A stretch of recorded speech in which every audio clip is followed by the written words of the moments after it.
Dear students, आज हम इस वीडियो के थ्रू सीखने जा रहे हैं एक्सरसाइज 1.2 को। ये क्लास 10 मैथ की चैप्टर 1 की पार्ट है और ये जो होने वाला है आप देख रहे होंगे, हमने यहाँ लिखा है NEP 2020 के अनुसार, यानी जो न्यू सिलेबस जो तैयार किया गया NCERT के द्वारा, तो उसने क्या किया था कि जो पुराने वाले सिलेबस थे, जो पाठ्यक्रम थे, उनको रिड्यूस किया, कम किया। तो बहुत सारे क्वेश्चन को हटा दिया गया और फिर एक शॉर्ट प्रिसाइज फॉर्म में बुक को रेडी किया गया। तो पिछले वीडियो में हमने 1.1 को पढ़ाया था, अभी मैं इस वीडियो में 1.2 को पढ़ाने जा रहा हूँ। तो चलिए देखते हैं।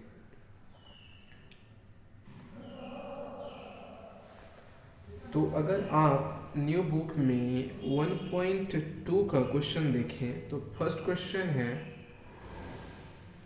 कि सिद्ध कीजिए कि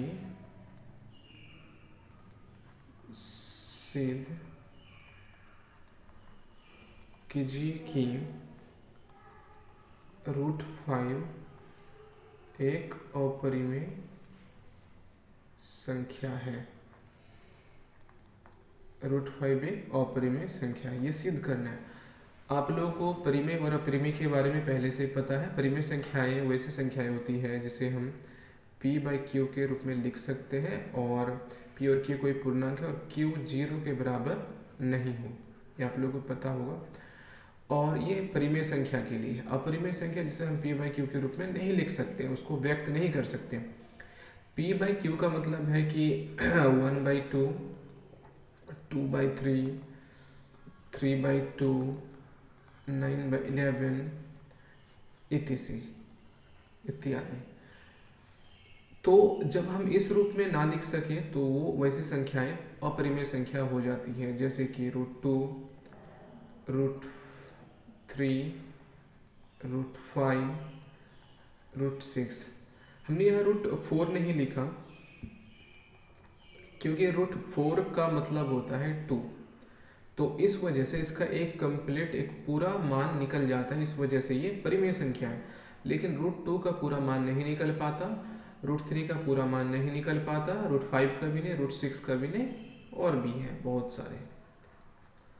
तो साबित यही करना है कि कैसे √5 एक अपरिमेय संख्या है, √2 अपरिमेय संख्या है। चलिए बिना देरी से जानते हैं।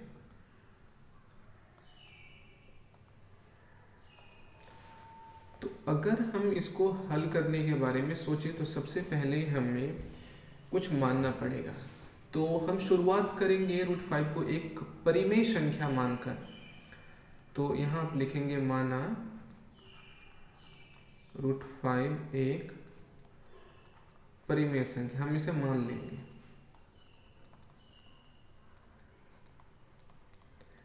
आपको पता होगा जब कोई संख्या परिमेय हो तो हम उसे क्या लिख सकते हैं, P/Q के रूप में लिख सकते हैं। ठीक है, तो हम यहाँ लिखेंगे डायरेक्ट कि √5 बराबर A/B। हम P/Q के रूप में नहीं लिख रहे हैं और यहाँ P 0 के बराबर नहीं हो। मतलब अब मान के चले कि P/Q एक नंबर है जिसका लघुत्तम रूप A/B है, यानी सबसे छोटा रूप कट छट के। इसको हम ऐसे भी समझा सकते हैं कि मान लीजिए कि P/Q 8/10 भी तो हो सकता है ना। तो इसको काट छट के जो लघुत्तम इसका रूप होगा वो क्या हो सकता है, 2×4 = 2×5 यानी 4/5 होगा। ये सबसे छोटा रूप है भिन्न के रूप में। तो इस तरीके से वो P/Q ही होता, लेकिन हमने क्या किया, P/Q को काट छट के A/B में लाया कि कोई नया नंबर है और B 0 के बराबर नहीं है। आप इसे लिख सकते हैं, हम यहाँ लिख देंगे, ब्रैकेट में आप लिख सकते हैं कि जहाँ A और B पूर्णांक है, जहाँ A और B पूर्णांक है। आई होप कि सभी को पूर्णांक का मतलब पता होगा। तथा A और B में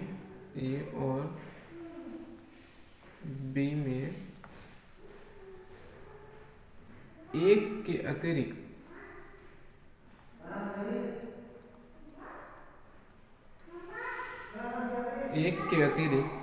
कोई उभयनिष्ठ गुणनखंड नहीं है।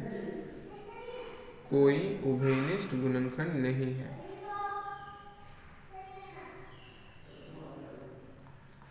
कोई उभयनिष्ठ गुणनखंड नहीं है। आप इसे सीधे सीधे ये लिख सकते हैं कि ए और बी सह अभाज्य है, अथवा हम इसे लिख सकते हैं कि ए और बी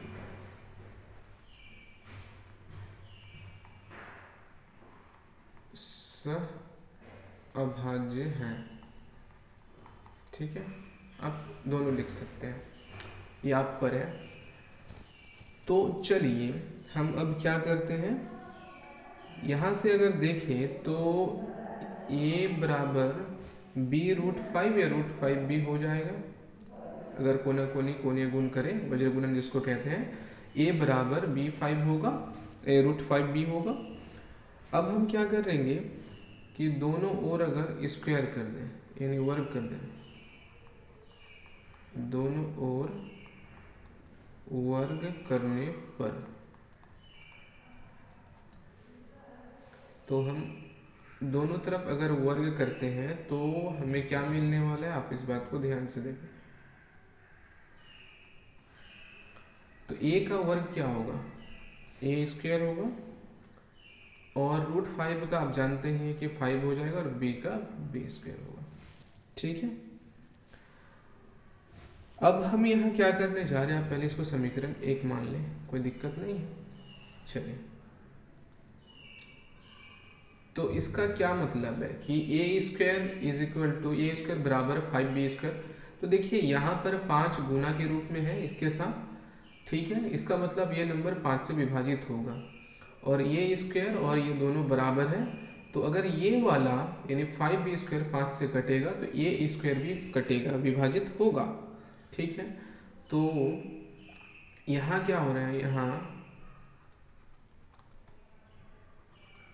ये स्क्वायर संख्या 5 से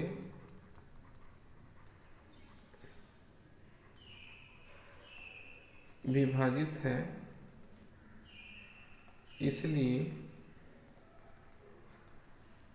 इसलिए हम कह सकते हैं कि ये जो है ये भी 5 से विभाजित होगा।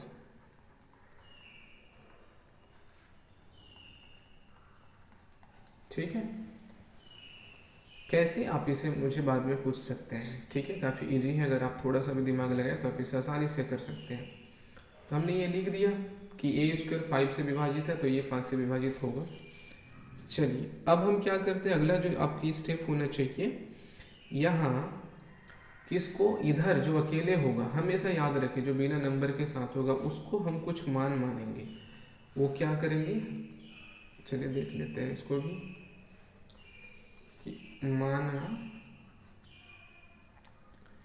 ये बराबर, क्या मानना है ये बात का ध्यान रखिए। यहाँ जो भी नंबर इसके साथ रहे, 5, 2 कुछ भी, तो आप 5 के साथ x मान ले, या फिर सबसे बेटर है k मान ले आप। ठीक है, यहाँ माना a बराबर 5k। ठीक है, और k क्या है यहाँ पर, यहाँ ब्रैकेट में आप लिख दें कि जहाँ k कोई पूर्णांक है।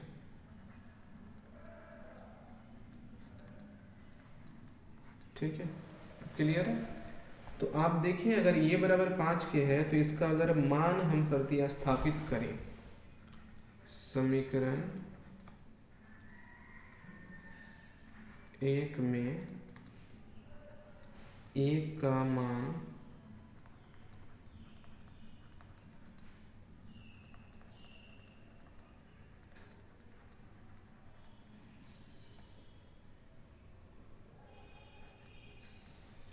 प्रतिस्थापित करने पर, तो अगर आप समीकरण 1 में a का मान प्रतिस्थापित करते हैं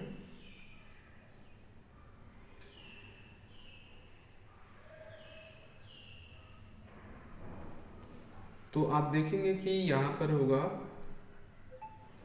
5k का स्क्वायर बराबर 5b का स्क्वायर। तो 5 का स्क्वायर 25, k का स्क्वायर k², और इधर है 5b²। तो आपको पता होगा ये 5 इसको काटेगा, तो 5 के स्क्वायर बराबर बी स्क्वायर। अब हम आगे क्या कह सकते हैं और क्या कर सकते हैं, यहाँ ध्यान से देखिए। इसको हम समीकरण 2 मान लेते हैं, ठीक है। चलिए,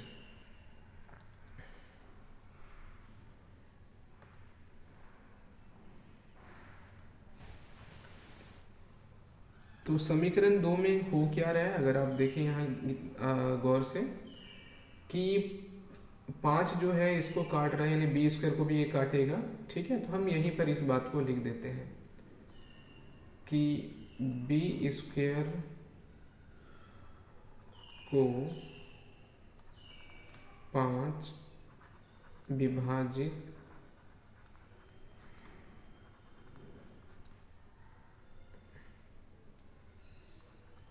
कर रहा है, इसीलिए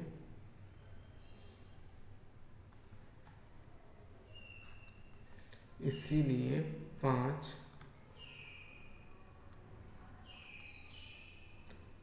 बी को भी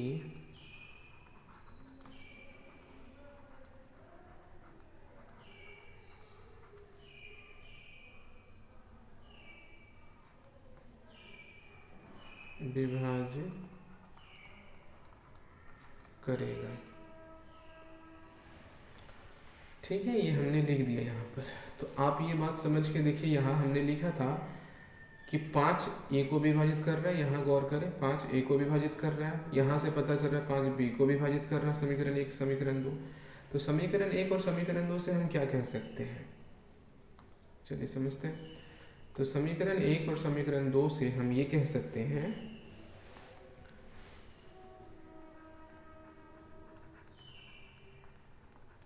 समीकरण 1 और समीकरण 2 से हमें क्या पता चलता है, पता चलता है कि ए और बी का उभयनिष्ठ गुणनखंड, उभयनिष्ठ का मतलब है दोनों का, उभयनिष्ठ गुणनखंड 5 है, यानी 5 दोनों को काट रहा है, इसका मतलब ये है ए को भी और बी को भी। लेकिन हम क्या माने थे कि ए और बी सह अभाज्य है, यानी उसमें एक के अलावा कोई गुणनखंड नहीं है, उभयनिष्ठ गुणनखंड नहीं है। तो हम लिखेंगे जो हमारी कल्पना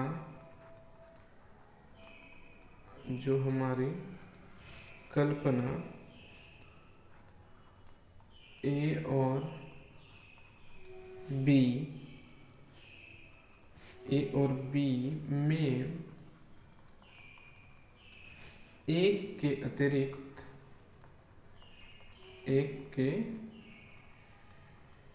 अतिरिक्त कोई उभयनिष्ठ गुणनखंड नहीं है,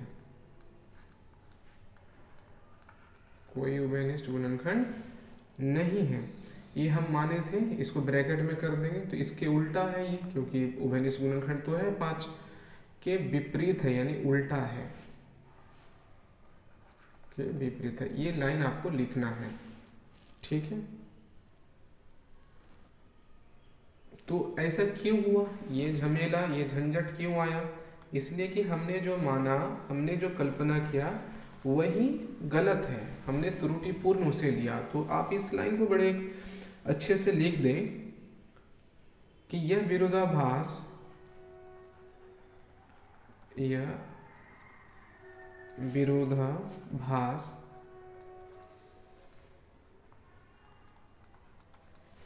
हमारी त्रुटिपूर्ण कल्पना है ना, ये आप इस लिख सकते हैं त्रुटिपूर्ण, यानी जो हमने माना था वो गलत तरीके से सोचा था, त्रुटिपूर्ण कल्पना के कारण हुआ है, के कारण हुआ है। और हमने क्या माना था कि √5 क्या बोला था, एक परिमेय संख्या है। तो फाइनली अतः हम ये बोलेंगे कि अतः √5 एक अपरिमेय संख्या है। ये आप लास्ट वाले लाइन को लिख लो, एक अपरिमेय संख्या है। इस तरीके से हम सत्यापित कर देंगे, है ना। आई होप कि आपको समझ में आ गया होगा। चलिए इसका दूसरा क्वेश्चन ले लेते हैं। इसकी जो दूसरी क्वेश्चन है, क्वेश्चन नंबर 2, ये है कि सिद्ध कीजिए कि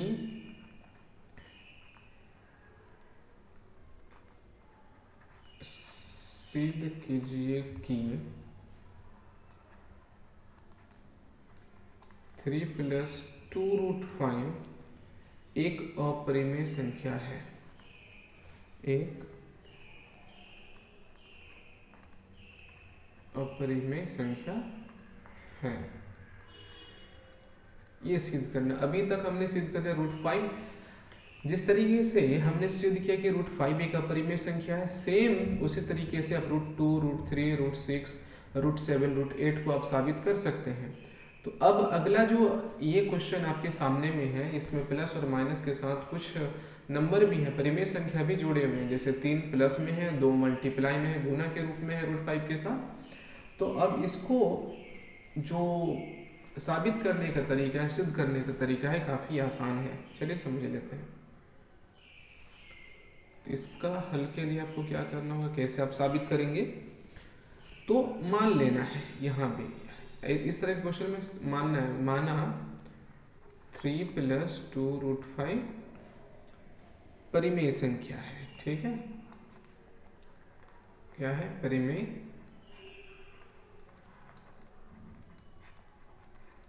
संख्या है। ये हमने मान लिया।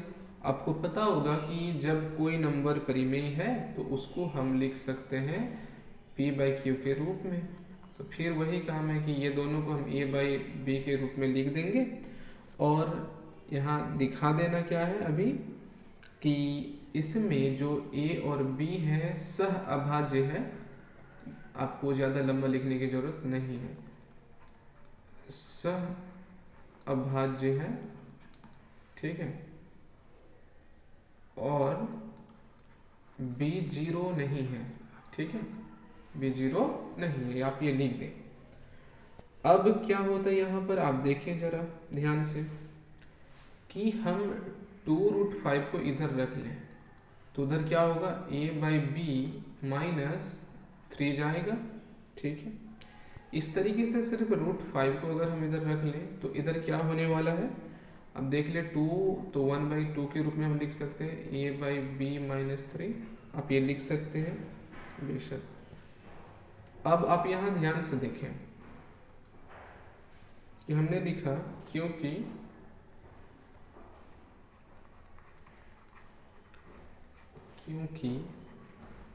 a और b पूर्णांक है, a और b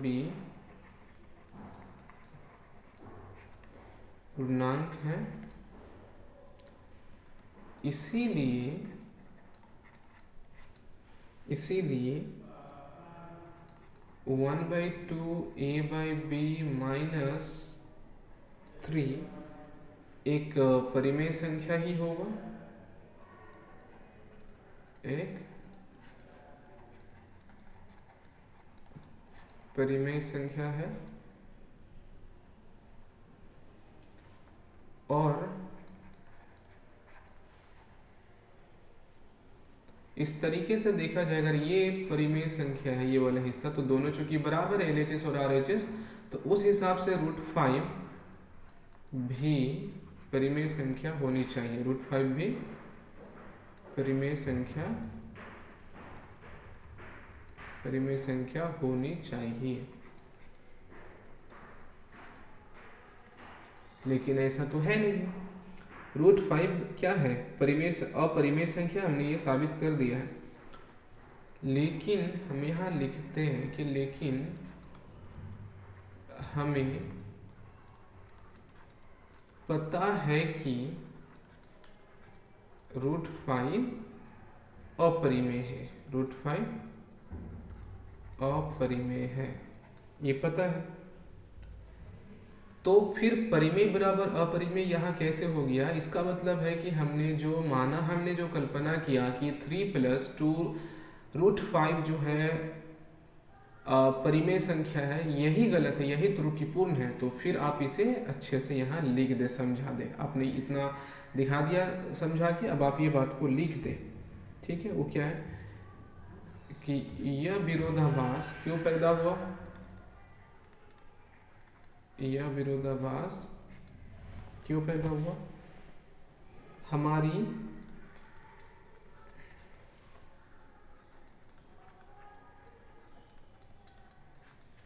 त्रुटिपूर्ण कल्पना के कारण हुआ है।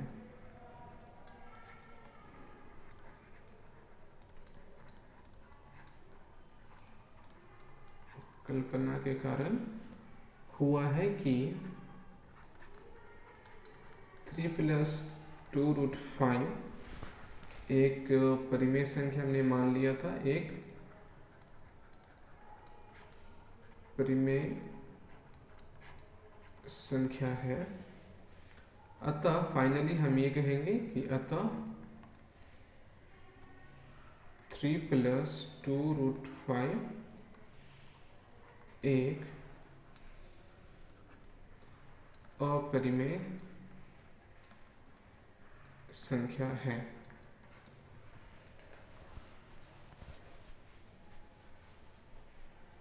आई होप कि आपको समझ में आ गया होगा। तो आप जब इस चैप्टर को स्टडी करेंगे, पढ़ाई करेंगे इस चैप्टर की, तो आपको यहाँ कुछ क्वेश्चन मिलेंगे जो मैं यहाँ बताना चाहता हूँ।